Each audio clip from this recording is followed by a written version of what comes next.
Okay, I think we can get started.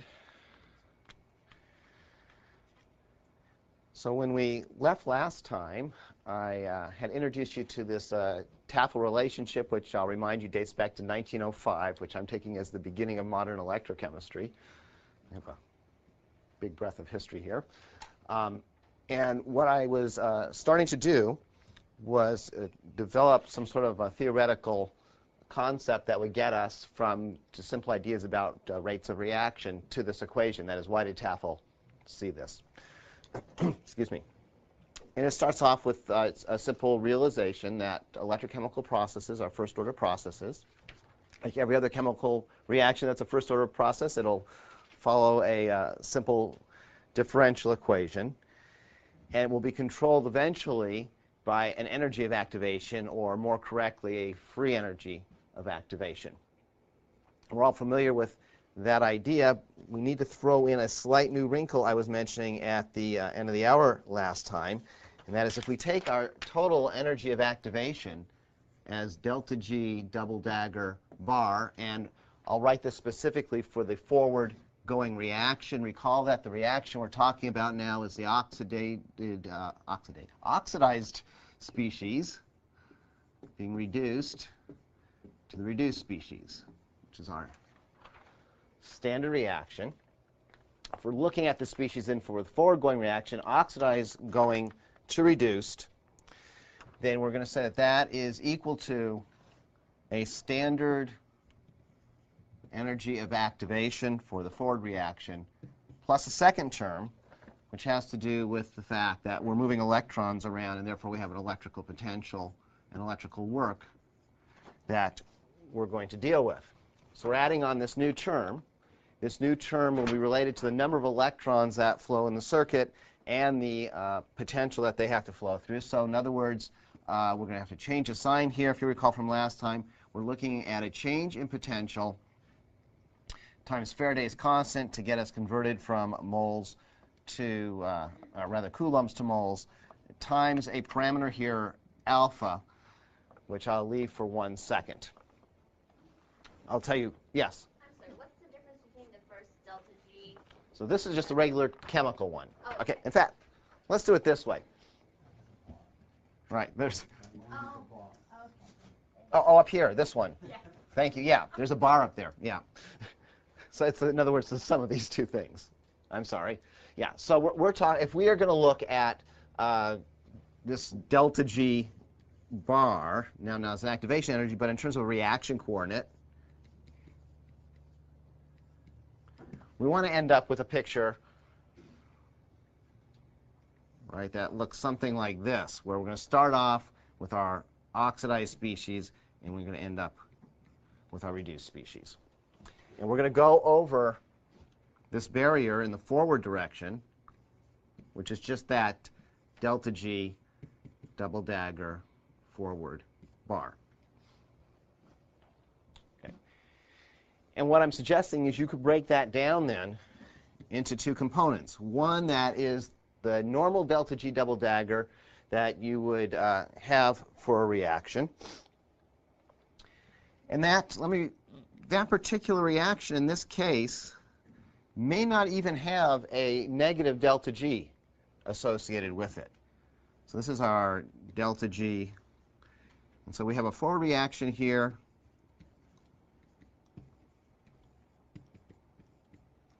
Going again from ox to red. And it may turn out that the free energy of the oxidized species and the free energy of the reduced species are about the same. It may even turn out that the free energy of the reduced species is higher than the oxidized species. That is, that you have a positive value for this delta G. Because we have a second term here that we can use to drive this reaction.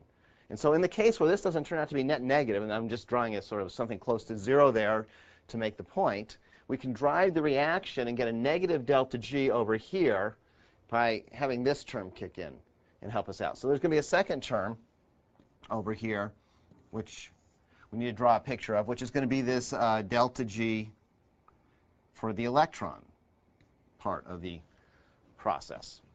And let me leave that picture blank for a second. I'll come back and fill that in. But how are we going to handle that picture, and how are we going to handle, the reason I want to leave it blank is without some idea of where that comes from. I can't draw anything. In classical theory, that is just the symmetry factor of the barrier. That is, you get to the top of this barrier, and it may not be exactly symmetric, and there's a possibility of it falling to the right or the left. And normally, us experimental chemists don't have any idea what that number should be, so we like 0.5 is a good number, since that has to go between 0 and 1. So 0.5 can't be too far off. Totally symmetric barrier. But another way of looking at that in this case is we can say that this free energy for the forward reaction of activation of the electron part is going to be proportional to the total free energy change for the electron part. So, and we'll use alpha as our constant proportionality.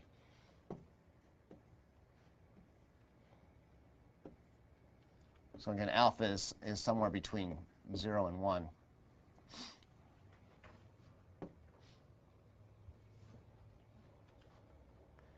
And then by that same argument, if that's the case and I have to go over some kind of a symmetric barrier, then I can also state for the back reaction that must be minus 1 minus alpha delta G of the charge transfer part of the process. So now I can finish my picture anyway by doing that. You'll notice if I do that, and I'm plotting this now versus the total free energy, then I'm going to have some sort of statement like this for the activation barrier, where that delta G double dagger back is this energy, and the delta G double dagger forward is that energy for the electron. Okay, so I'm saying if you add those two together, you're going to get this. So I can take a reaction that doesn't have any chemical potential to drive it, and I can couple in the potential of the electrode, okay, to give me a reaction that goes in the desired direction. Okay, that's the picture. Now, how do we actually do this? We're going to start off. You know what I think I'm going to do, just to make sure I don't run out of board space? I'm going to take a second here and give myself a clean board.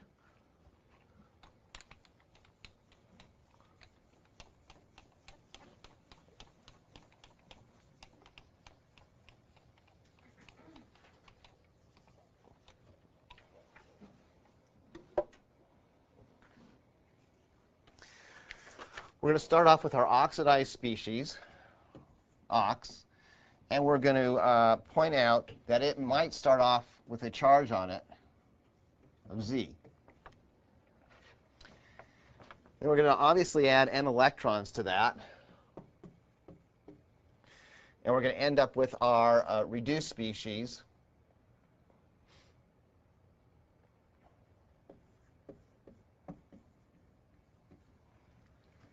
And that reduced species will have a charge of Z prime. And the other comment to make about this that's sort of explicit in this is those electrons, before they've gone into the reduced species, are sitting in the electrode. So what I'm really talking about here, if I'm talking about this in terms of free energy or chemical potential, is a free energy of the electrons in the electrode. So there are n electrons sitting in that electrode that are going to come out at some point and change free energy when they do that. So if I look at the absolute free energy then for this process, that is for the oxidized species, G bar ox, then that is equal to a chemical potential plus the potential of the electron. So I can define a chemical potential mu sub E for electrons, chemical potential for this species, and overall that gives me the free energy for this system. I could then relate that back to some sort of a standard state, and you know for this species then that there's some standard state mu ox naught plus a term that takes into account the fact that this molecule with some charge on it, Z, is going to come out from solution where it's not experiencing a field and move up to an electrode. So it moves into an electric field And so I have a term when this molecule is near the electrode that is the charge on the molecule times Faraday's constant times the potential out in solution. S for solution. So that's just this first term. And then I have a second term over here for the electrons, which would be the standard chemical potential of the electrons in the metal, in the electrode, minus a term that takes into account the fact that they are experiencing a potential on the metal side of the interface. So that's my oxidized species, my reactants. On the product side, of course, I have a total free energy for the product, the reduced species, which is a little simpler. It's just the standard free energy for the reduced species plus the electric field effect on whatever charge it has. Let's keep my phi as constant here.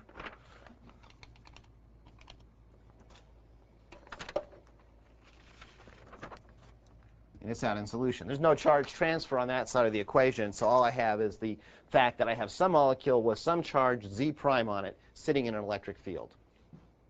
And then, of course, I have a delta G for this overall reaction, which is just products minus reactants. So I have a delta G not for the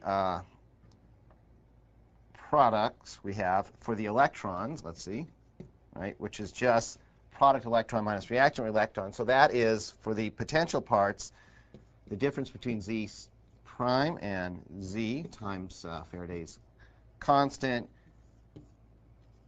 times this potential plus n Faraday's constant potential of the electrons in the metal. And I'll point out to you that the difference between the charge after I carry out the redox reaction and the charge before I carry out the redox reaction is just exactly the number of electrons and that had to flow to carry out that redox reaction. So we have a term n there.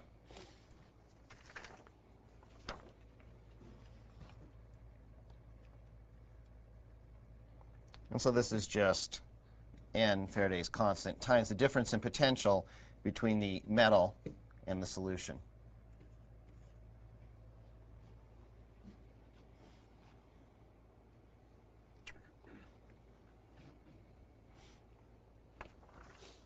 Okay. Now we can think about the electrode potential in general. So I have an electrode sitting at some potential, E.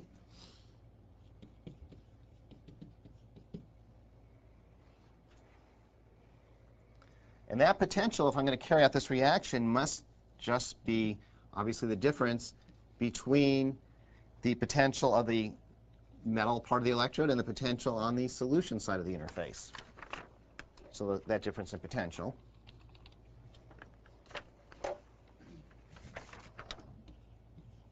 Plus, I have to throw in a constant here, because we all have a different idea about what the zero of energy ought to be. So in other words, this is a relative difference. And if I want to say I will define the zero of energy as the vacuum level, then K is going to be the energy that takes us from our redox potential up to the vacuum level. If I want to use a reference electrode and set that as my zero of energy, then K will be the difference between the potential of the reference electrode and the reaction of interest.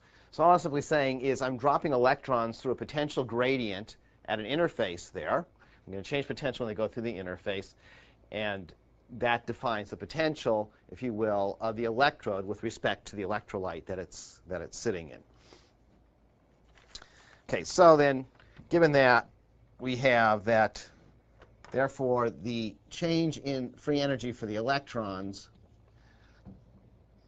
is equal to just n Faraday's constant times this value of E minus K.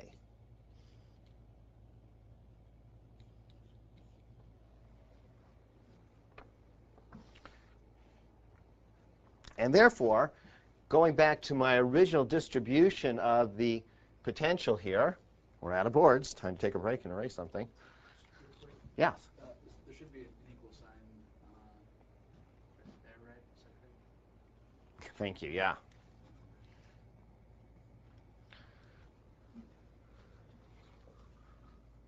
Now you can tell somebody was really on top of this, right?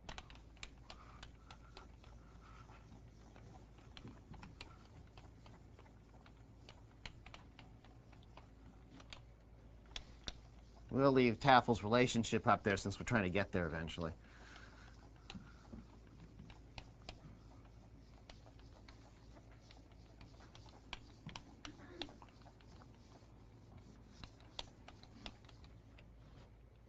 Oh, very good.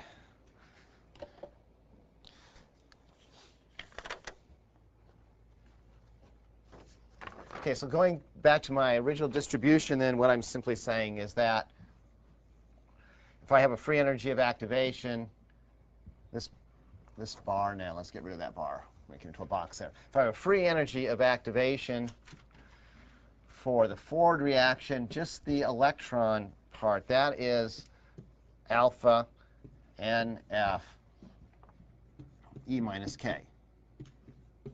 That's the total difference in free energy for the electrons, and I'm saying it's going to be distributed so that some fraction of it is associated with the forward reaction, and some fraction of it, the remaining fraction, is associated with the back reaction.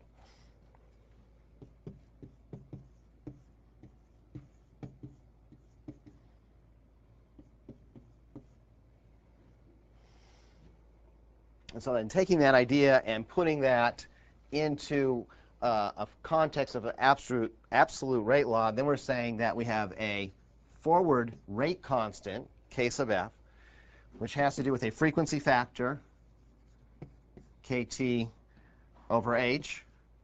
Those two Ks are not the same Ks, right? This is a rate constant. That is the energy term. Boltzmann's constant, e to the minus delta G double dagger bar forward over RT. So this is just the equation I wrote out for you at the very end of the time last class. And substituting in now our understanding of delta G double dagger bar, we have this pre-exponential factor times the exponential, which has two terms in it.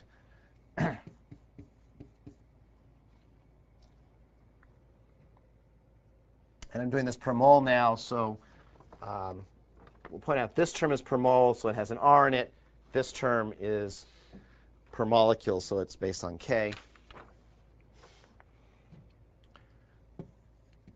Delta G double dagger forward for the chemical component plus delta G double dagger forward for the electrical component.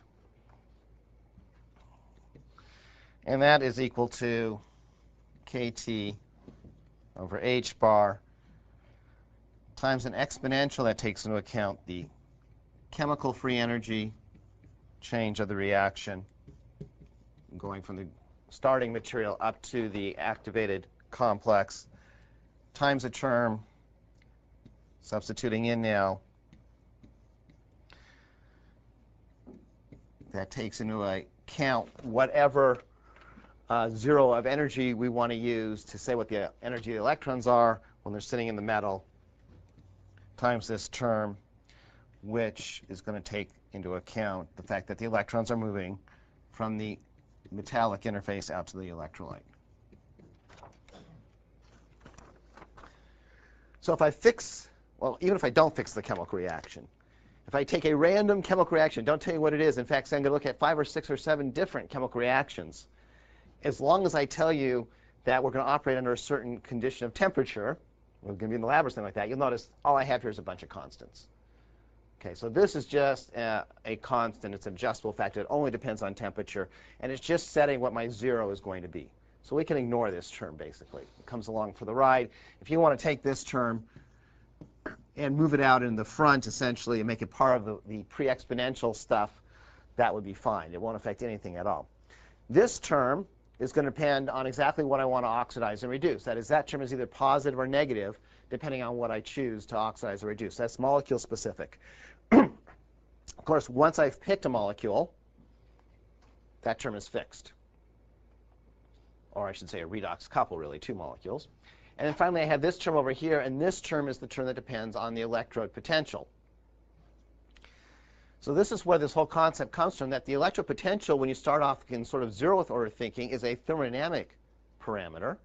It has to do with just the change in free energy. But in fact, when you start to work out the kinetic scheme here, it comes right out of the energy of activation, and so it's also a kinetic parameter. That is, I can change the potential barrier, that's what my little picture was before, of an electrochemical reaction simply by changing the potential of the electrode. It's a flexibility that you don't have in any other sort of chemistry, really. You're not allowed to play with that barrier.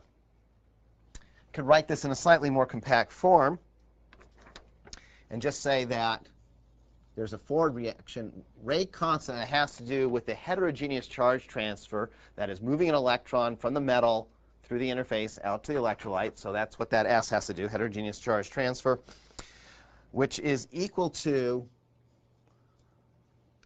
a rate constant. Let's get the right rate constant here. Yep, I did it right.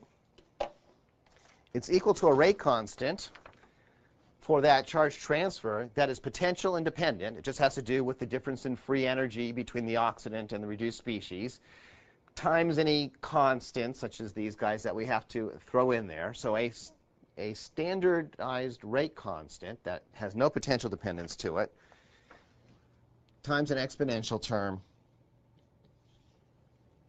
e to the minus n f e divided by RT. So there's my explicit potential dependence now on the rate constant that I have in an electrochemical reaction. And if you realize that that rate constant is very closely related to the current, remember the current is the rate of the reaction, and the rate constant obviously scales with that, or I should say the current scales, the rate scales with the rate constant, you can now see how we end up with an interaction that looks like that. Okay, so you can see where Tafel ended up with his relationship. Now, what we really have to do to get all the way to Tafel's relationship is not just consider that there's a forward reaction, but I've ignored the back reaction here, obviously. I worked it out up to this point, and I can write another equation, obviously, which is a rate constant for the back reaction. I'm not going to write it out because the form's going to be very similar, but just let me write down here that it exists. Not like that it doesn't exist. Got all the letters wrong there, I think, except for the K. Let's see. Put the B down there for back reaction and the S up there for the fact that it's a heterogeneous charge transfer. And the only difference is going to be it's going to have a term of 1 minus alpha up here, obviously, to take that into account. Okay, so then if we want to write down, actually, we take another break here and erase the board first before we write anything else down.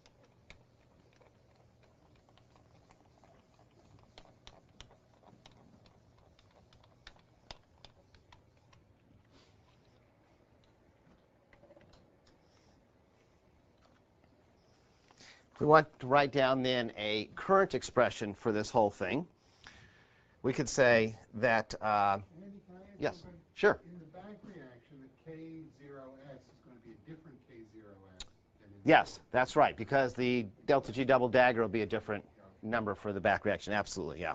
Maybe I should have written out another equation. But yeah, we're changing we have two differences between these two equations, the one I wrote and the one I didn't write.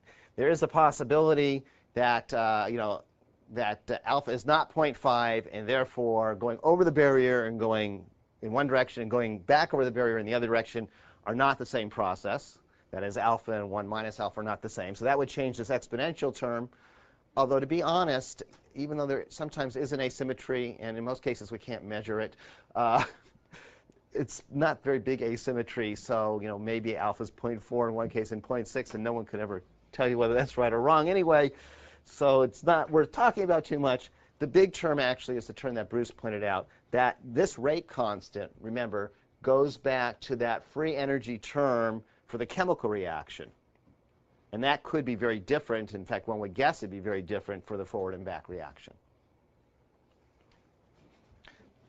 Okay, so if we're going to look at the current now, then we have a current that we might consider under conditions first where there is no applied field. That is, let's get rid of this E term for a moment, and then we'll have a current I naught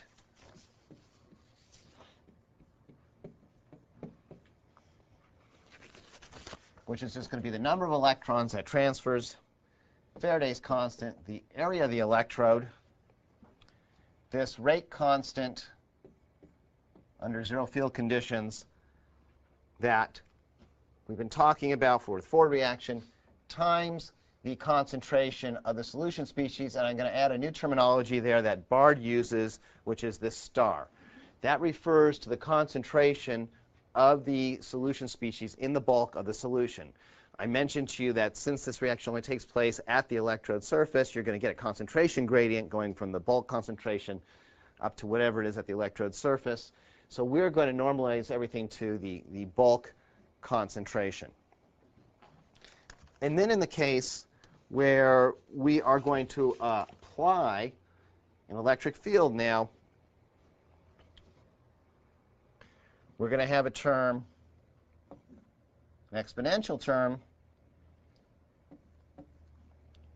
e to the minus n alpha n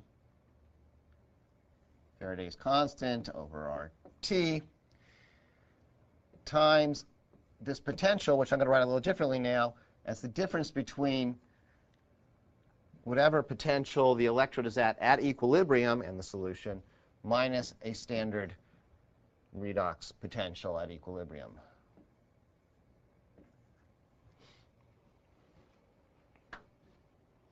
And for the specific case where there's no potential dependence, what I'm simply saying is I'm sitting at a zero there. That is, if I take my electrode potential and I move it so that it's the potential that the Nernst equation tells me is the potential of the solution species under those conditions of concentration, temperature, the parameters of the Nernst equation, then I'll get this I naught out. It just depends on the concentration in solution. I will not have a gradient, in other words, under those conditions.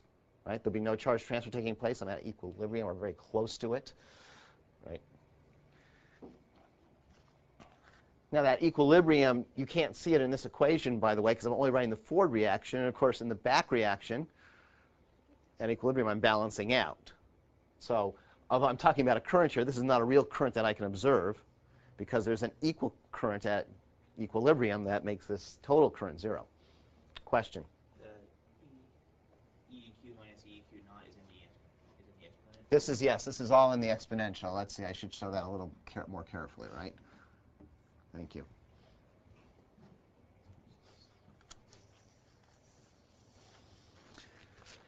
Okay, I'm going to use this now. There's a lot of little constants that are running around there, so I'm going to use this as a normalizing term. That is, I don't want to have to write all this NFA RT stuff all the time. So when I look at a current now, some other current, let me just normalize that by dividing through by this term.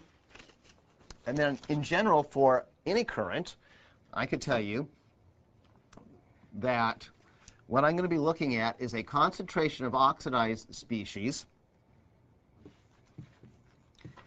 And again, I have to define that concentration of oxidized species in terms of two parameters now. One is a positional parameter, x, distance from the electrode. So what I'm saying is I need the concentration right at the electrode surface, and the second is time. Okay. So anytime I write a kinetic statement, again, if I was going to write a simple first-order rate law, I would just throw in the concentration, and I would assume it's homogeneous throughout my whole chemical reactor. But I have the problem here that I'm only interested in it at the surface, and I know it's not homogeneous there. So I have that divided by this term, which I'm carrying through, the bulk concentration of the oxidized species. By the way, I'm being a little sloppy here, I notice. I probably will do this all the time, in that I tend to write either 0 or, not 0, I should say O or OX for oxidized. I'll try and write OX because that way you can keep it separate from some sort of a standard state, but hopefully you'll bear with me on that one. So we have the bulk concentration, and then we have this potential dependent term. That 0 in this case, but won't be for some random case. I'm going to make my life simple here. I'm going to find a little f, which is equal to the big Faraday's constant F divided by RT.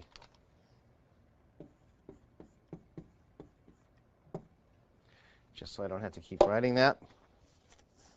And I believe this is a little nomenclature trick that Bard uses also, times the overpotential for the system. That is the difference between the actual electrode potential in a non-equilibrium situation. This is for equilibrium, non-equilibrium situation, and the redox potential for the chemical species. How far beyond the potential that thermodynamics tells us is going to be required to make this total delta G negative do I have to go in order to get whatever current I'm specifying over here?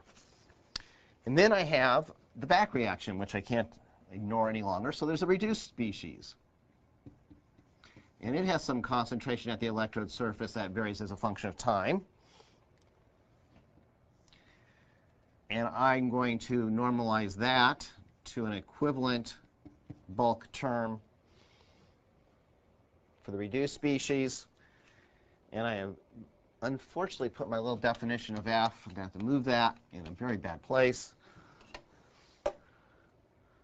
Let's move that into the corner over here, which is there to totally confuse anybody who's trying to follow this. Right.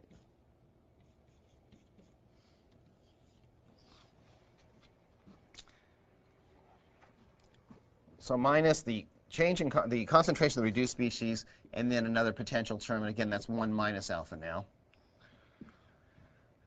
And little f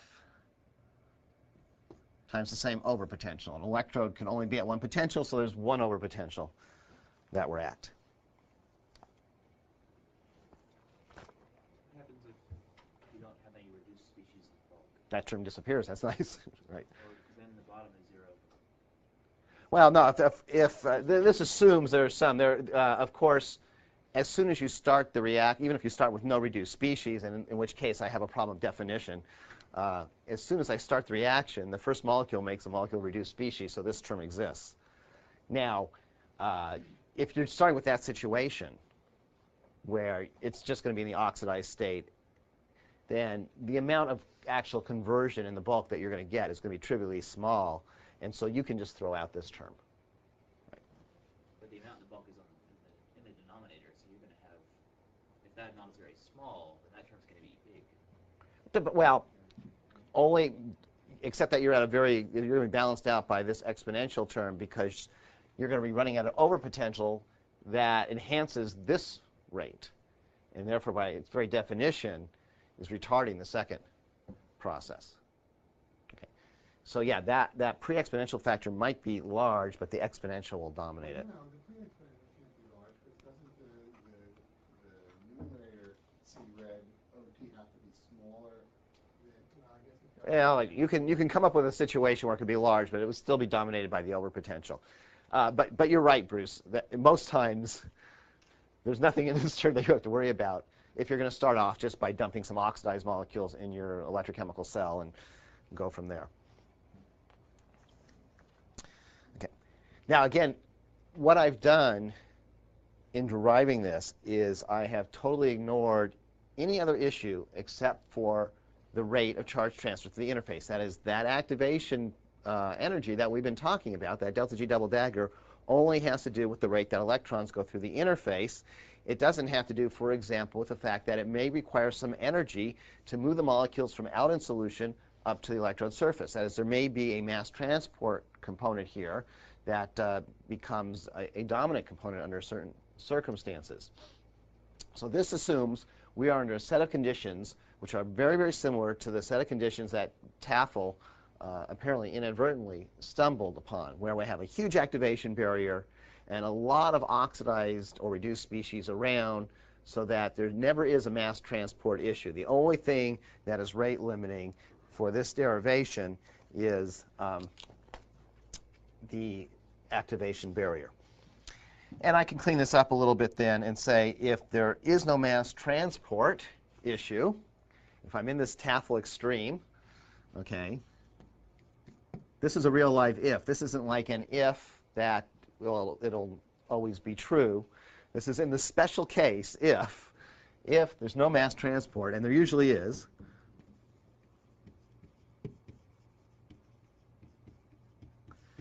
then you'll notice that my concentration at the surface is equal to my bulk concentration. So for my ith species,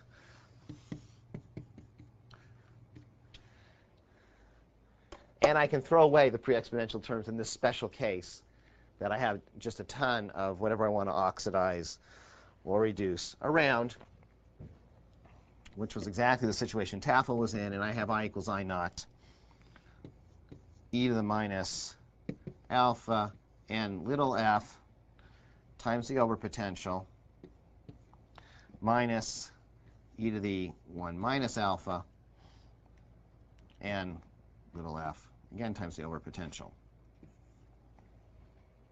Okay, so I get to this nice little equation now based on some fundamental understanding of molecular interactions.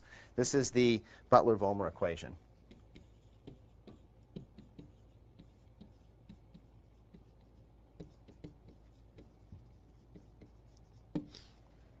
And you'll notice that if I go back and I simply identify A prime, like I did very early on with this term I naught, and I identify now B with these things like alpha n times this little f, that is the temperature and symmetry factors in this, then the Butler-Volmer equation and the Tafel equation are the same thing. And in particular, in this one, I'm allowing both a forward reaction and a backward reaction to occur. In this one, I only have the forward reaction that's occurring. Okay. And again, that's what Tafel was doing, right? He was taking water, and he was evolving hydrogen in his experiment, and so he's really driving this reaction. And so there's not much of a back reaction going. We can ignore this. That gets back to this concept I was saying a minute ago. If you poise your potential so that your over potential for the forward reaction is large, then your over potential for the back reaction will be very small.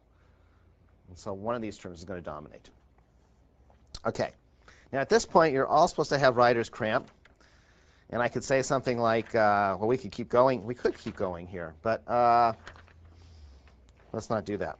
Can I just ask one more question? Yeah. So does that mean that the eta in the different exponentials is not the same eta?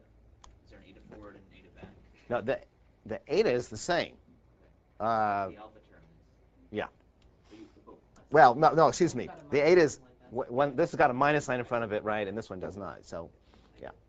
Yeah, so the statement I'm trying to make, I think I'm probably beating on this too much, but it's very simple. At any given time, your electron's only at one potential. And that potential is either favorable for running one reaction or the other reaction. You can't find, you can't have it at two potentials, and you can't find it at one potential where both reactions are going to go at very fast rates. Okay, you can find a potential where the forward reaction goes at a moderate or slow rate, and likewise the back reaction does, and then you're very close to the equilibrium situation. But that's the best you can do. Okay.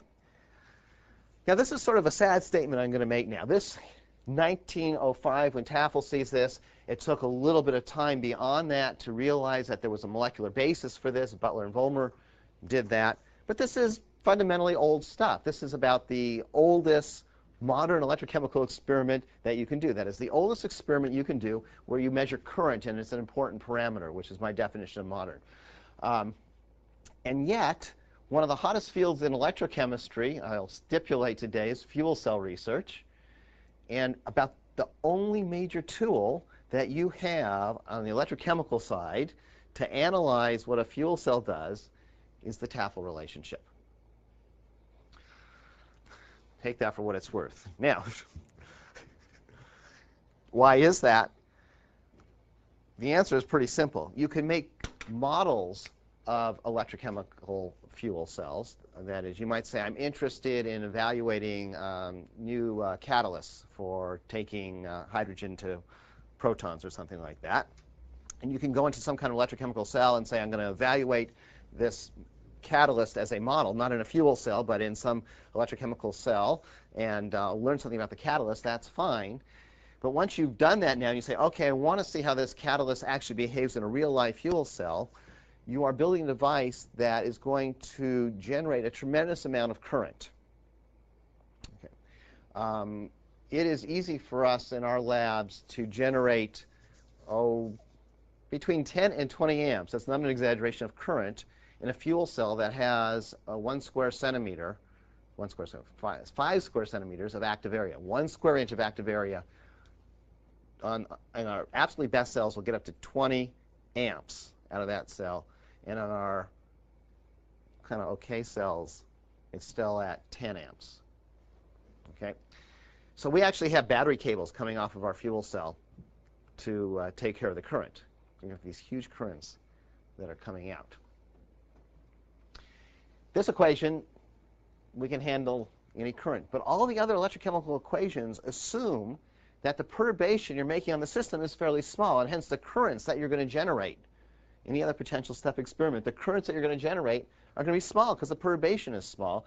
And there's all kinds of assumptions in the analysis that assumes small currents. And so you can't use any of the wonderful stuff we're going to develop as we go through this journey of cyclic voltammetry, chronoamperometry, under conditions that you find in a fuel cell. There's just too much current to deal with.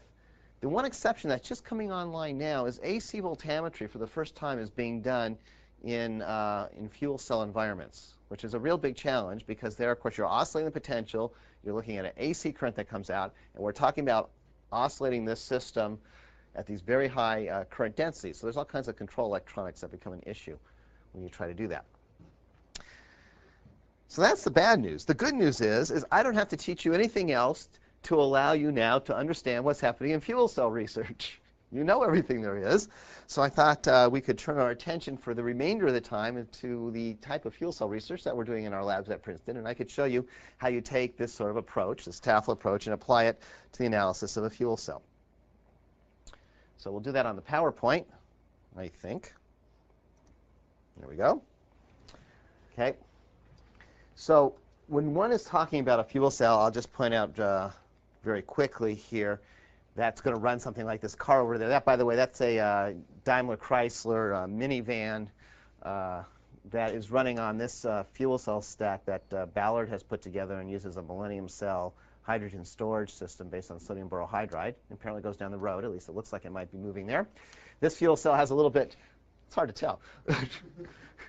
You know, they always show pictures like this. They're wonderful pictures, and let's look at that car just moving right down the highway there or whatever, maybe a city street. They don't show you the 3 or 4 cars behind it full of the engineers that are making sure it keeps running so they can take this picture. This one works a lot better, actually. This is United Technologies fuel cell stack. That's the stack that's used in the space shuttle. So you can build things that work. This one works also. I didn't mean to imply that this one doesn't work. That car really does move down the road. Yes? Did you say how big those are? In terms of kilowatts or size. Size? This dimension here is about 1.5 feet. It's not very big. If you take about a cubic foot of volume, you can build a stack that will move a decent-sized car, not quite a minivan, but a little smaller car, down the road at kind of normal speeds. This is not going to be your 0 to 60 in 3-second car.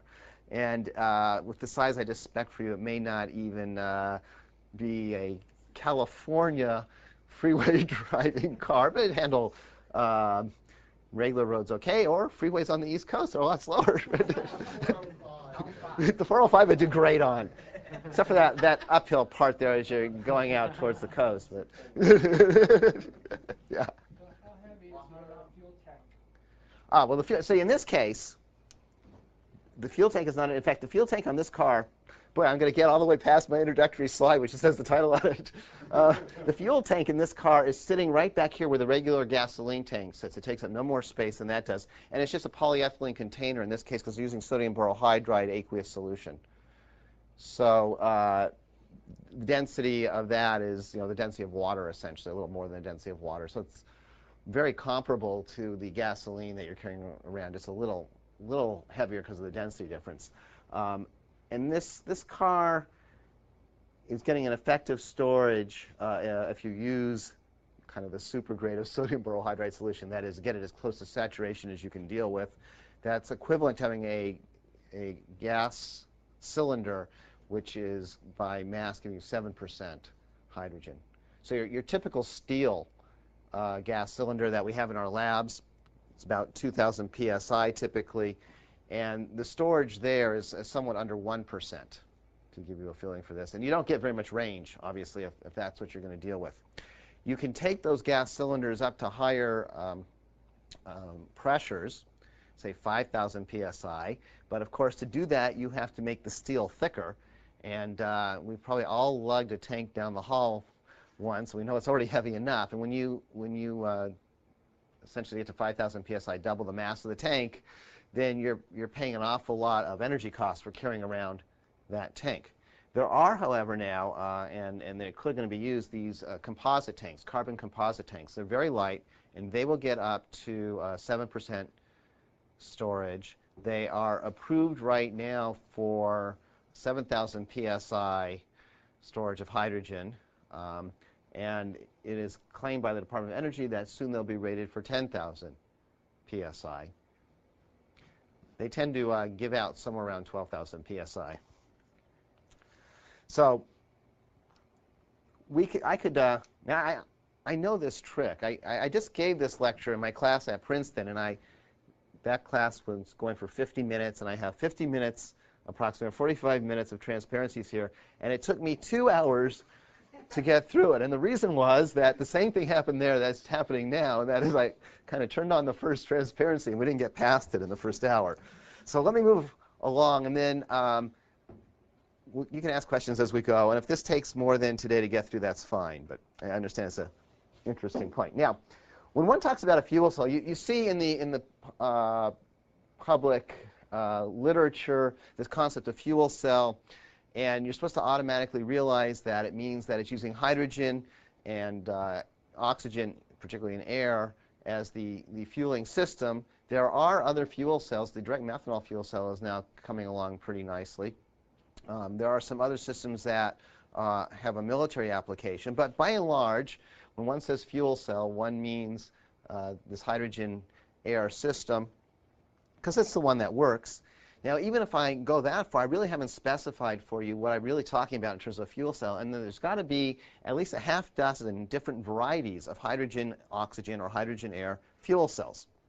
The ones I had on the front page were proton exchange membrane fuel cells. It's a small footprint fuel cell that has an obvious application as a automotive component, or perhaps in powering a residence or a small office building. However, another fuel cell that people are very interested in that does the same chemistry but works very differently is the high temperature fuel cell based on a solid oxide electrolyte. So we can take materials like zirconia and variations on that theme, and they will conduct oxygen as O2 minus nominally as an electrolyte at much more elevated temperature. So about the lowest temperature you can run those at is somewhere around 700 degrees C, and you'll quite often find those running at 1,000 degrees C.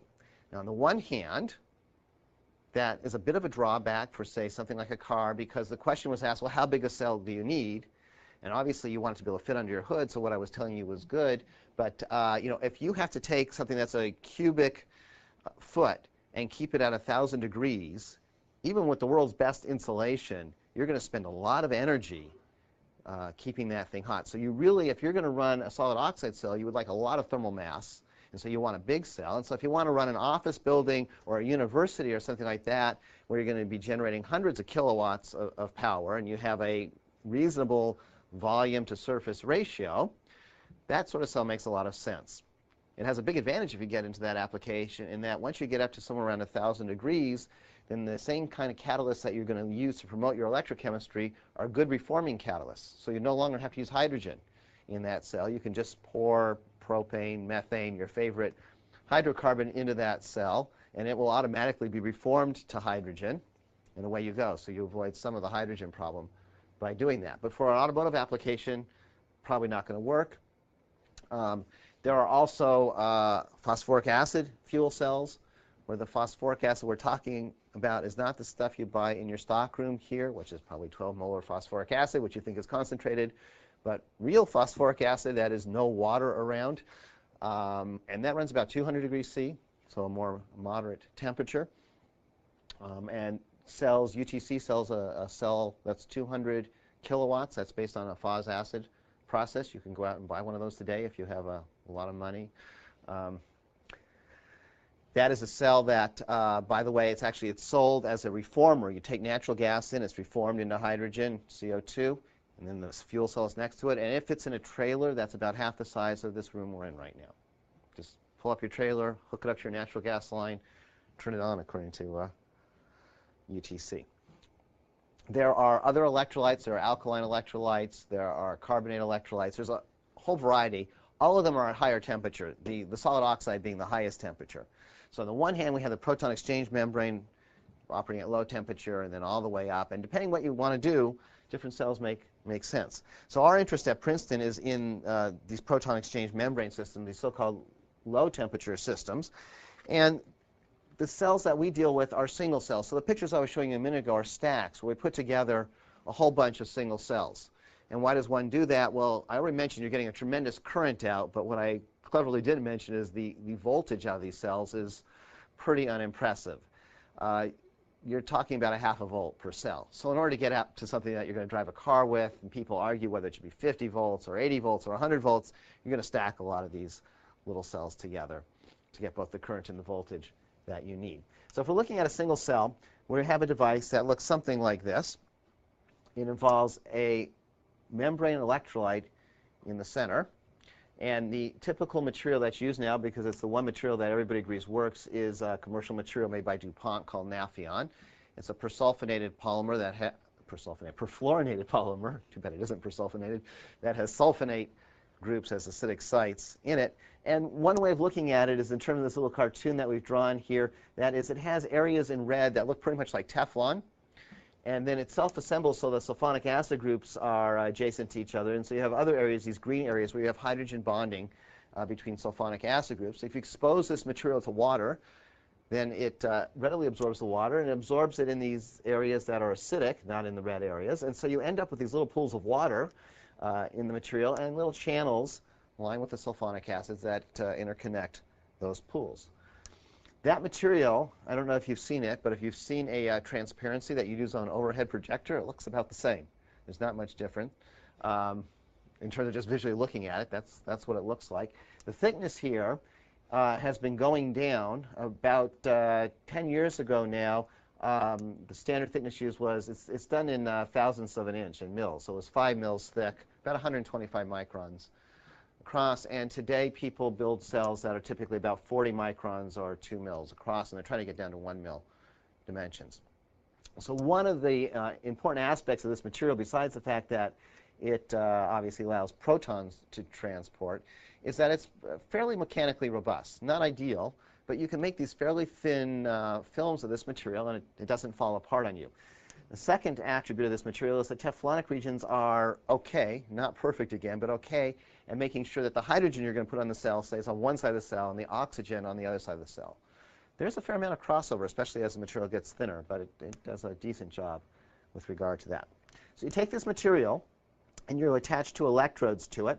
The electrodes are a carbon cloth material. Looks pretty much like the cloth that we make our clothes out of. It's a fairly open weave.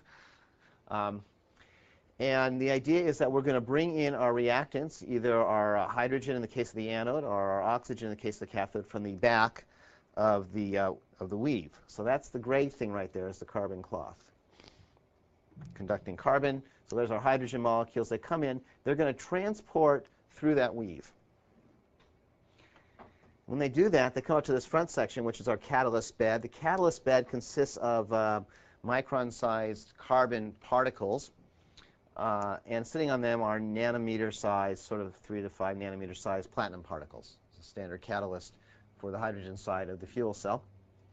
And we're going to carry out this redox reaction, obviously, at that surface.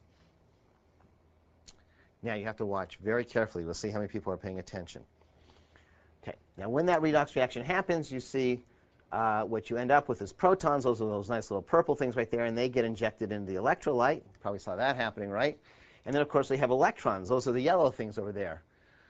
Now, although Professor Lewis claims that electrons are blue, and he has a case to make for that, today they're yellow. I like the platinum black part. You like the platinum being black and the carbon being kind of, you know, I had a wonderful visiting researcher in my lab that did this graphic, and I don't complain because I can't do this.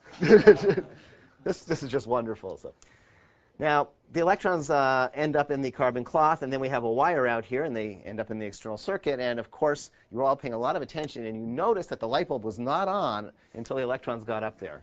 How many people noticed that? Saw that. OK, you've got to keep an eye on the light bulb. That's the important thing in electrochemistry. Cathode side, we have oxygen coming in. It does this thing. Light bulb go on before the oxygen came in. Shh. OK, Bruce. I've learned something about it. Yeah, you can leave now. On the cathode side, we have oxygen coming in. It's going to also come through this carbon cloth support. It hits a catalyst bed. Again, typically the catalyst bed is a platinum bed. That is the standard material used. Same scheme here, other than the protons end up here, the oxygen ends up here, the electrons end up here, and we're going to make water on this side of the cell. So this side of the cell is dry. This side of the cell, we're generating water on. And one of the big tricks in this whole PEM thing is that you need to keep water in the electrolyte because, in fact, the protons here are moving through water, you can see. So no water, no proton motion, high resistance, no fuel cell. On the other hand, it turns out that if you get water in the weaves of this cloth, it blocks the pores, and you can't get the gases through. So that's called flooding. So you have an interesting situation here. You have something that looks like a sandwich, but remember, this is a couple mils thick. It looks like a transparency, right? And it's got these two pieces of cloth on either side. So this whole device here is a rather thin sort of thing, coming up maybe on a millimeter in thickness on at most. And you've got to keep the outside dry and the inside wet. Okay. And you're making water over here. And, of course, you don't want water just over here. You want it everywhere. And it turns out, in order to do that, you don't make enough water because you're not making it in the right place, really. And so you have to humidify your gases. In particular, you really have to humidify this hydrogen side, but typically you humidify both sides. Okay. But you don't over-humidify because then you'll get flooding. So this is a nice engineering trick. Okay. And we've been talking about redox reactions, so just to remind you what's going on here. At our anode, we are generating protons. At our cathode, we are generating water. We have a delta E for that of 1.23 volts, assuming no current is flowing. That's our standard redox potential for this. So we could expect to get, maybe on a good day, something like 1 volt out of this cell, because, of course, there's some resistances and things that are going to have to happen. But as I already mentioned, we're not even going to get that. We're going to get about half of that, about 0.5 volts out of this cell under operational conditions. So what do we expect? Okay, here's where Mr. Tafel comes in. The standard experiment that one does in this fuel cell is simply takes a resistive load, typically a resistor, and places it between the cathode and the anode and measures the current and voltage that are coming under the cell as you vary that resistance. So you could actually take a set of resistors and physically put them in there and make separate current voltage measurements, or you can be fancy and have an electronic load that does this under computer control, but it's the same situation. Okay, so our adjustable parameter in these cells is the external resistance. We're not potentiostated. There's no referencing. That's it. It's real-life Tafel conditions. And we're simply going to plot that cell potential that we get and the current density that we observe here. Now, this is a cartoon, and it has some kind of random numbers down here. But what you see, what you'd like to see, of course, ideally, is that you get 1.29 volts out of this thing, and no matter what current you're drawing, you'd like to see that 1.29 volts. That, of course, won't happen. By the way, it says 1.29 there. On the last transparency, it said 1.23 volts. This is not because I've done my normal error. This is a real difference in that these cells are going to run in the 60 to 80 degree range. And so there's an adjustment to the standard potentials we have to make. So under the conditions of operating the cell, it should be about 1.29 volts. This difference of a couple of millivolts doesn't matter, given that we're going to throw away hundreds and hundreds of millivolts in a second here. But just to keep the books balanced, we have a little bit of a gain there because of this temperature. We're operating that temperature because under those conditions, we have favorable rates of reaction at the two electrodes, and we have a favorable rate, more importantly, for proton transport across the membrane. That is, there is an activation barrier to get the protons across the naphion, and 6 to 80 degrees takes care of it. That is, you'd like to go hotter, but above 80 degrees, even when you're humidifying the cell, it's really hard to keep water in the naphion. So 80 degrees becomes sort of a pragmatic cutoff on the high temperature side. 60 degrees you need to get the resistance of the naphion down to where there's not too much of a loss. So what do we see? In fact, we don't see this dashed line, but we see something that looks like this curve that we're seeing here. We see initially some sort of an open circuit voltage, which is less than the 1.29 or less than the 1.23, and more typically more like 1.0 on a good day, or maybe even a little less than that. And what's the reason for that? Well, as I mentioned, the naphion is not perfect in terms of its ability to keep hydrogen on one side and oxygen on the other side. So you get some crossover, and that subtracts from your voltage. That's like a short circuit. That is, if I get some hydrogen moving over to my oxygen electrode, then I get the chemical reaction, hydrogen plus oxygen, just happening at the platinum sites there, and it doesn't get counted in my external circuit here. So I have some crossover loss to start with. I also may have some intrinsic resistances that show up at very, very low current densities, and that gives rise to a loss. So I start to pull current. Here I lower my resistance, in other words, my external resistance, and I see a very steep drop-off in my potential as I do it. This is the Tafel part of that curve. This is exactly this relationship right here. That is drop-off in potential is due to the overpotential for carrying out this reaction. Now, it turns out on a well-prepared platinum surface, the overpotential for hydrogen and protons is really small. In fact, negligible compared to the overpotential for the oxygen reduction. So we're seeing about a 400 millivolt drop-off in this region, and just about all of that can be attributed to the oxygen electrode. If there's one thing you want to do to improve fuel cells, find a new oxygen electrode. You can have more impact there than you'll have anywhere else. Okay. Also, a new oxygen electrode that runs on something that isn't platinum would be nice also, because there's a little bit of a cost issue there. This next region, at this point we have all the overpotential we need, and the reaction is just going as fast as it wants. And we run into a region now where we're limited by the resistance of the cell. Now, that is primarily the resistance of the naphion, but there's also a fairly important resistive component from the naphion electrode interface. Okay. I mentioned to you before that the charge transfer itself could be thought of as a resistance, but that resistance is up in this region here in the Tafel region. I'm talking about the fact that unlike most electrochemical cells, I'm taking an electron, and a proton in this case, and moving it from a metal system into another solid state, not into a solution, but into this piece of naphion.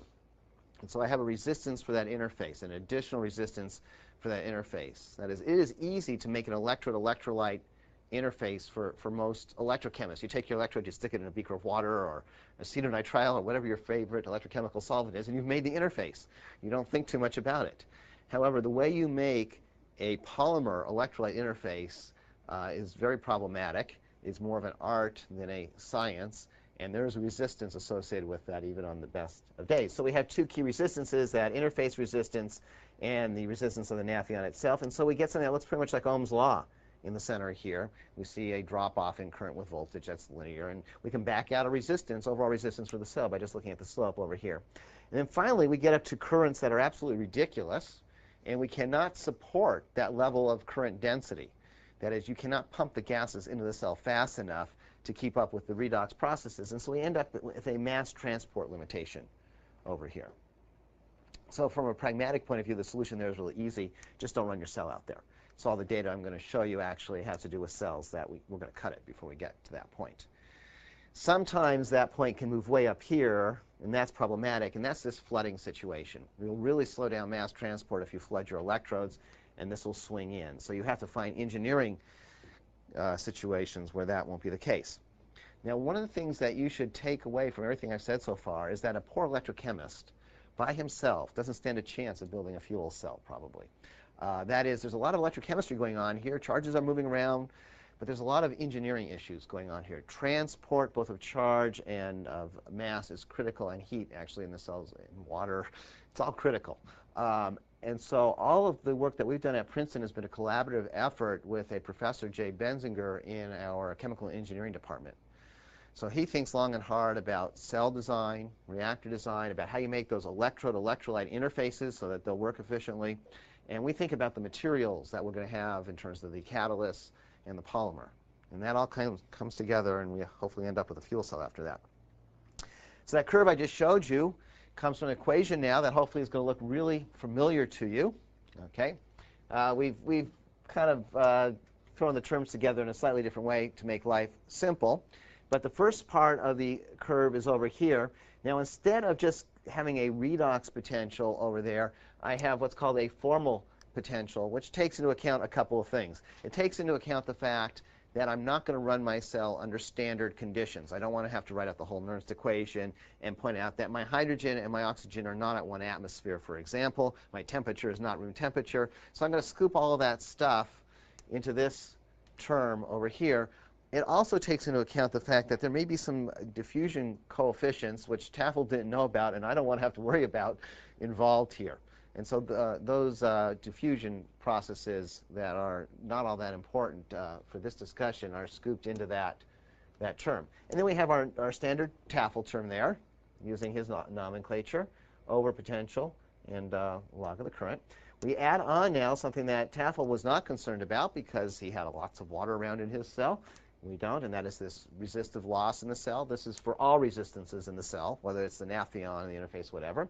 And then finally, out here, we add on a term that takes care of this mass transport limitation if we get to the situation where we can't get our reactants into the cell fast enough. And it's just some adjustable parameters here, a pre-exponential and an exponential factor that adjust. And it simply says that it has to do something with the current over here. OK. So everything here now looks very familiar, hopefully. And, oh, I should point out, although I write the symmetry factor explicitly here, we assume it's 0.5. OK, so that's the background. What are we going to try and do here? That is, why aren't we already running around with fuel cells doing everything for us? In particular, proton exchange membrane fuel cells. The big problem with the proton exchange membrane fuel cell today, actually the big problem isn't listed here, it's cost. It costs a fortune. But the big scientific problem, an engineering problem with these cells, is the question of where we get our hydrogen from. The Lewis group has been less than successful at generating hydrogen from water cheaply. And as a result, all of our hydrogen today comes from oil companies. It comes from either partial oxidation or steam reforming of natural gas. Okay, things like that. And when you do that, you make a lot of hydrogen. So all the hydrogen in those tanks in your labs, that's where that's coming from, an oil company, stripped out of hydrocarbon. When you do that, you generate other things. You're supposed to only generate CO2, which is an issue in and of itself if you think that fuel cells are the answer to greenhouse gases. But you could think about things like you're going to do this in a big factory and you're going to collect the CO2 and stick it in California because you live in New Jersey or something like that. The real problem is you generate CO, quite a bit of CO. In a typical one-step reforming reaction, you generate 1% CO in your output stream. And we all know CO is bad news for us. It's really bad news for a platinum catalyst. So we have 1% coming out in a simple reforming stream. The fact that these systems I'm showing you can't really tolerate more than about 10 parts per million of CO in the hydrogen stream. They poison at 10 parts per million over a matter of a few hours. You can get this number down by doing things like doing two-stage reforming and adding in a water-gas shift reaction. And you probably want to do some of that anyway, for example, the water-gas shift, because that CO is a fairly energy-rich molecule, and you would like to get more hydrogen out of it. So 1% is on the high side, and you're probably not going to deal with that. But even having said that, you're not getting down to 10 parts per million by doing all those things. So you do all those things, and then you polish off your final feed stream through a palladium, or I guess people like a palladium silver filter now. Palladium will let the hydrogen through, keeps all that CO and CO2 back where it belongs. And you get a tank of hydrogen like the tanks of hydrogen that we all use in our labs, and those have less than 10 parts per million of CO in them, you'll be happy to know, and your fuel cell will run fine. But if I now want to think about, I'm going to stop at the local gas station and tell them to fill it up with real live gas with hydrogen, I don't really want to pay for reagent-grade hydrogen that has less than 10 parts per million of CO in it. I'll never be able to afford that. Okay? So we need to generate a fuel cell that maybe doesn't tolerate 1% CO, but does better than 10 parts per million. To the extent I can step away from this, the hydrogen just gets cheaper. Okay. So that is really the big ticket issue. Can I build a proton exchange membrane fuel cell that will tolerate some CO at least? And then while you're coming up with your wish list, you might as well also point out that thermal management is an issue in these cells that, as I've already told you, it's better not go above 80 degrees, and it has to be above 60 degrees. And so if you're going to do this, for example, in a car, then you're going to have a radiator that will take out the excessive heat that's just going to be generated from the resistance of the cell so that we keep it below 80 degrees. And the way we would normally do that in a car is with a radiator, of course, and we do that already with our engines, but our engines are running more in the order of 150 degrees C, and it's really easy to remove 150-degree heat down to room temperature, right? It's not so easy, the so-called low-grade heat, to remove 80-degree heat down to room temperature. And so that means you need a much larger radiator than you currently have. So in fact, the size of the fuel cell isn't an issue, but where you put this radiator is an issue. And if you decide you're going to drive your car in a part of the world where the temperature gets close to 80 degrees C, and there are a few limited places where that happens, then it's not going to work really well. You have no thermal gradient. So if you could do something about the thermal management, that would be nice. And while you're at it, I've already mentioned this water management issue. Electrodes dry, membrane wet. If you could do something that would make that easier to manage, go ahead. So you solve all three of those problems and do it cheaply, and you can sell it to me. Yeah. CO poisoning, does that help by going up in temperature or hurt? So, boy, this guy, he goes and he steals your punchline. The answer is simple. All three of those are fixed by going up in temperature. Yeah. If you can get up above 120 degrees C, then the CO starts to compete with the platinum for sites on the hydrogen. Let's try again. The CO starts to compete with the hydrogen for sites on the platinum catalyst. Okay. This works because limited amount of CO and a lot of hydrogen. So even though CO binds much more tightly to platinum than hydrogen does, you have a concentration effect going in your favor. It also turns out that the free energy for binding of hydrogen to platinum is pretty temperature invariant in between room temperature and up to actually 200 degrees C, whereas the binding of CO to platinum, that free energy of binding is falling off very nicely above 100 degrees C. So right around here, you start to win, sort of. And if you could run a little hotter, maybe 130, 140 degrees, you can win even more. That's sort of a magic number. And also, obviously, if you're running your cell at 120 to 150 degrees, your thermal management is automatically taken care of, because now you have a nice thermal gradient between room temperature and your cell, so you can dump your heat very nicely. And finally, it turns out that your water management is helped, because you can set your cell up. If you're going to run this way, you have to run under pressure, right? There's not a lot of liquid water around at 120 degrees C. So you're going to pressurize your cell a little bit. And you can set it up so you have sufficient pressure in the center of the cell to keep the water liquid, but sort of towards the edges of the cell, it's going to evaporate a lot more easily. And of course, that's where your electrodes are. So you can minimize flooding by running at the higher temperature and thinking about the pressure gradients in your cell. So this is a great thing to do. There's only one problem. It doesn't work. It doesn't work in that you take your cell to 120 degrees and you evaporate the water out of your Nafion and no fuel cell anymore. And at 120 degrees, the vapor pressure of water is a very impressive number. We all think of these vapor pressure curves, from room temperature up to 100 degrees. We've all seen the phase diagram for water. And it looks okay. And we know at 100 degrees, it gets up to 1 atmosphere. But although engineers look at it above 100 degrees, chemists usually don't. I'd never seen it until I started to do this. And that thing takes off exponentially above 100 degrees. So, by the time you're up at 150 degrees, you're talking about numbers like 5 atmospheres of water in your cell. And you go a little bit above that, and it's 10 atmospheres of water. These are tremendous numbers. So to operate in the 120 to 130 degree range, we're going to pressurize our cells to 3 atmospheres. That'll give us a half atmosphere of reactant gases and 2.5 atmospheres of water in there. Okay. So we have a water issue. And under those conditions, even saying, well, I'll just feed in more water external to the cell to keep it wet doesn't work. You cannot feed water in fast enough to overcome the evaporation rate, was the original thought. It turns out it's not evaporation at all that's affecting this. But if you look at the original thinking on this, the reason this doesn't work is evaporation. You just evaporate the water out of your cell.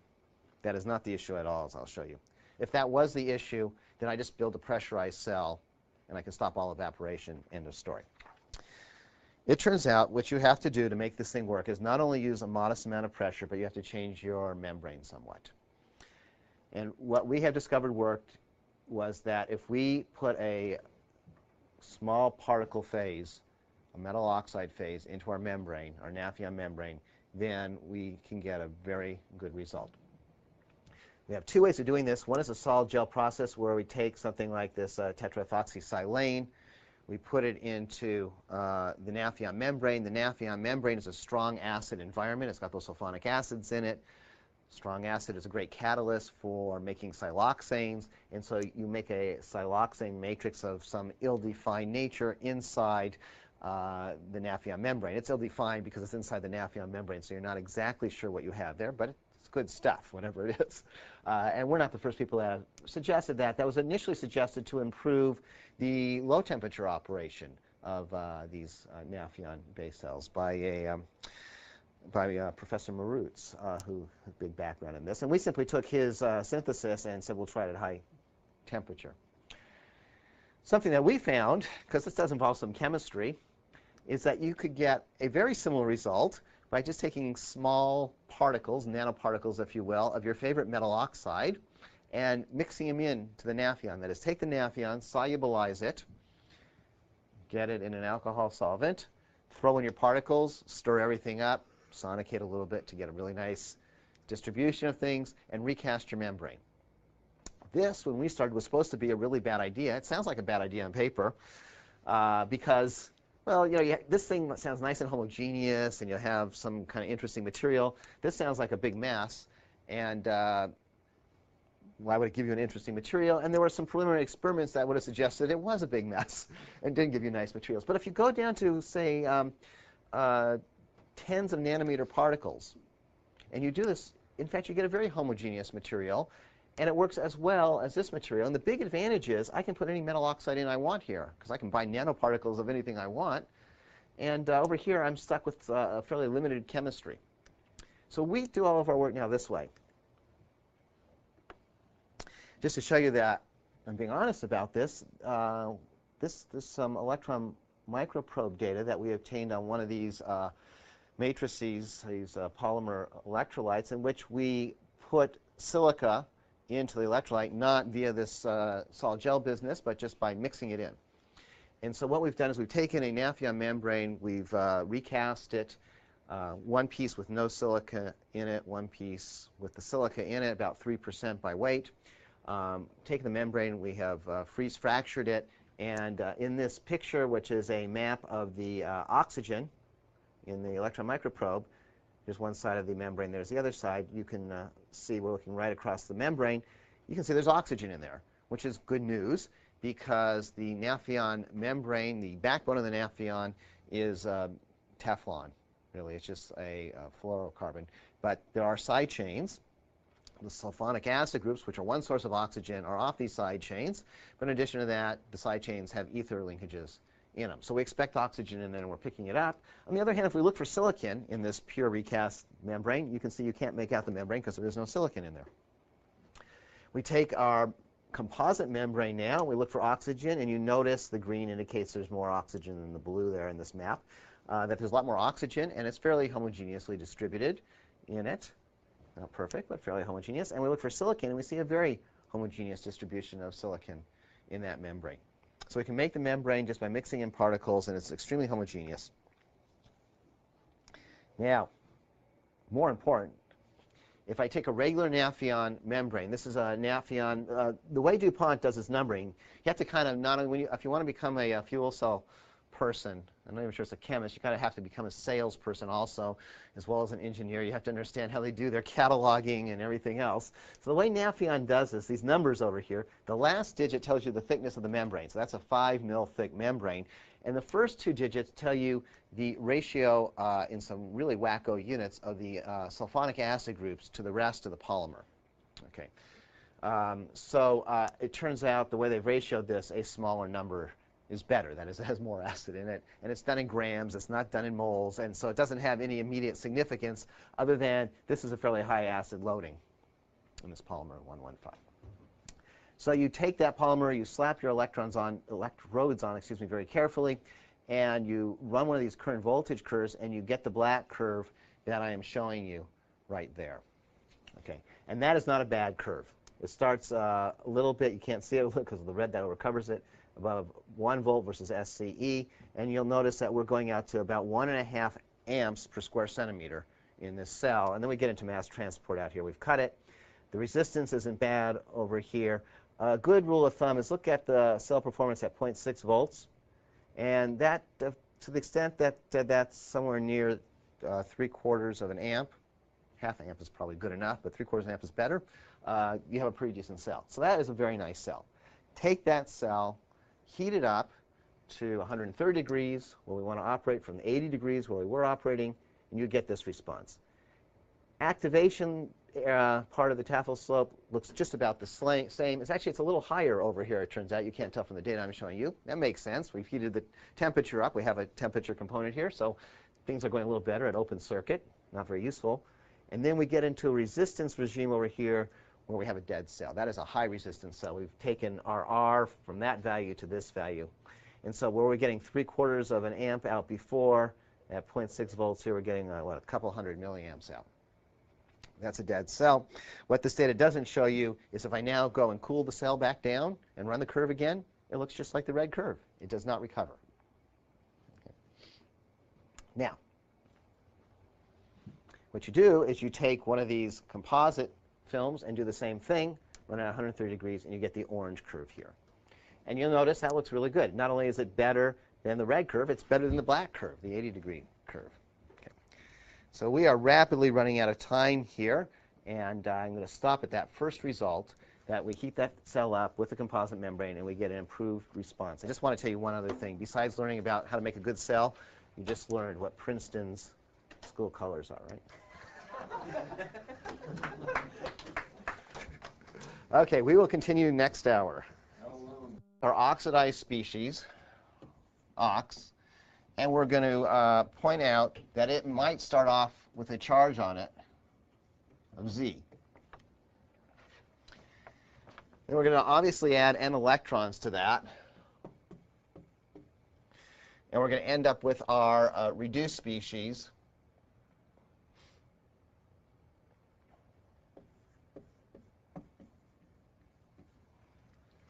And that reduced species will have a charge of Z prime. And the other comment to make about this, that's sort of explicit in this, is those electrons, before they've gone into the reduced species, are sitting in the electrode. So what I'm really talking about here, if I'm talking about this in terms of free energy or chemical potential, is a free energy of the electrons in the electrode. So there are n electrons sitting in that electrode that are going to come out at some point and change free energy when they do that. So if I look at the absolute free energy then for this process, that is for the oxidized species, G bar ox, then that is equal to a chemical potential plus the potential of the electrons. So I can define a chemical potential mu sub E for electrons, chemical potential for this species, and overall that gives me the free energy for this system. I could then relate that back to some sort of a standard state, and you know for this species then that there's some standard state mu ox naught plus a term that takes into account the fact that this molecule with some charge on it, Z, is going to come out from solution where it's not experiencing a field and move up to an electrode. So it moves into an electric field. And so I have a term when this molecule is near the electron. This new term will be related to the number of electrons that flow in the circuit and the potential that they have to flow through. So in other words, we're going to have to change a sign here. If you recall from last time, we're looking at a change in potential times Faraday's constant to get us converted from moles to, rather coulombs to moles, times a parameter here, alpha, which I'll leave for 1 second. I'll tell you, yes? I'm sorry, what's the difference between the first delta G? So this is just a regular chemical one. Oh, Okay, in fact, let's do it this way. Right, there's, Oh, oh, up here, this one. yeah. Thank you, yeah, there's a bar up there, yeah. So it's, in other words, the sum of these two things. I'm sorry. Yeah, so we're talking, if we are going to look at this delta G bar, now it's an activation energy, but in terms of a reaction coordinate,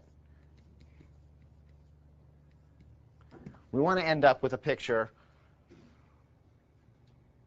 right, that looks something like this, where we're going to start off with our oxidized species, and we're going to end up with our reduced species. And we're going to go over this barrier in the forward direction, which is just that delta G double dagger forward bar. Okay. And what I'm suggesting is you could break that down then into two components. One that is the normal delta G double dagger that you would have for a reaction.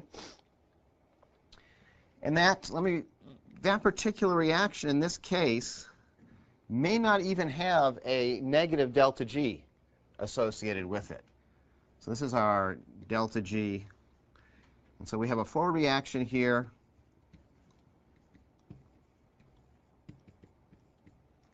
Going again from ox to red. And it may turn out that the free energy of the oxidized species and the free energy of the reduced species are about the same. It may even turn out that the free energy of the reduced species is higher than the oxidized species. That is, that you have a positive value for this delta G.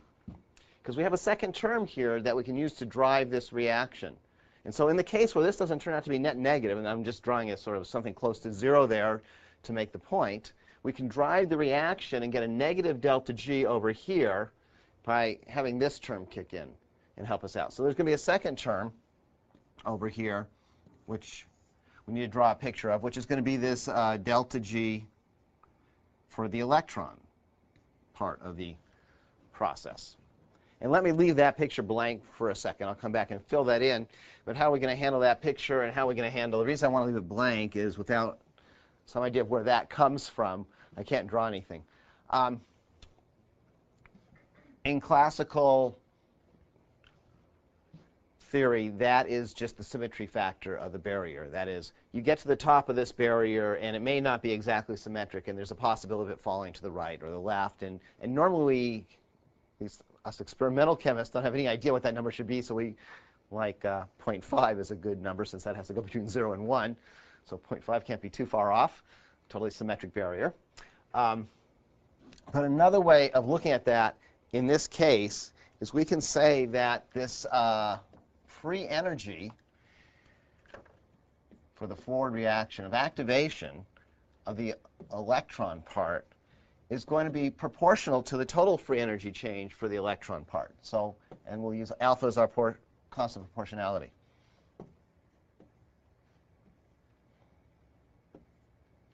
So again, alpha.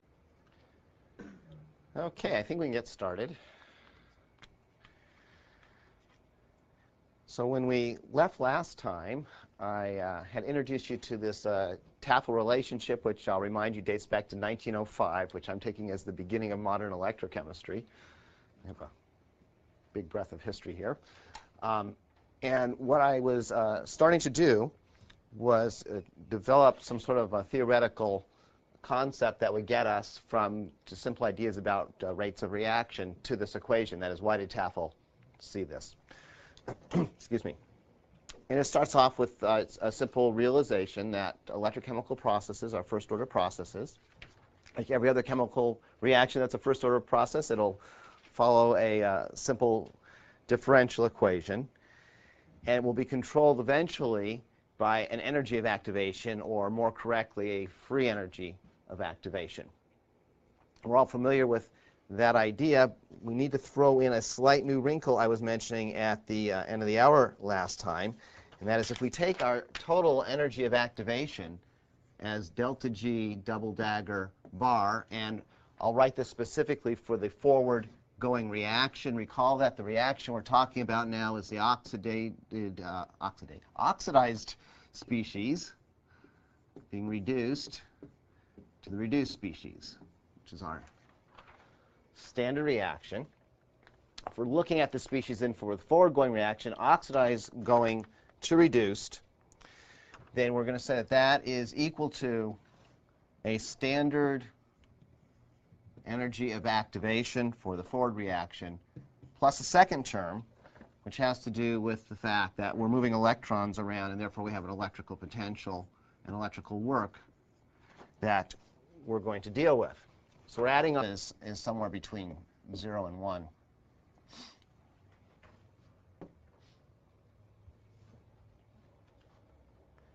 And then by that same argument, if that's the case and I have to go over some kind of a symmetric barrier, then I can also state for the back reaction that that must be minus 1 minus alpha delta G of the charge transfer part of the process. So now I can finish my picture anyway by doing that. You'll notice if I do that, and I'm plotting this now versus the total free energy, then I'm going to have some sort of statement like this for the activation barrier, where that delta G double dagger back is this energy, and the delta G double dagger forward is that energy for the electron. Okay, so I'm saying if you add those two together, you're going to get this. So I can take a reaction that doesn't have any chemical potential to drive it, and I can couple in the potential of the electrode, okay, to give me a reaction that goes in the desired direction. Okay, that's the picture. Now how do we actually do this? We're going to start off. You know what I think I'm going to do, just to make sure I don't run out of board space? I'm going to take a second here and give myself a clean board.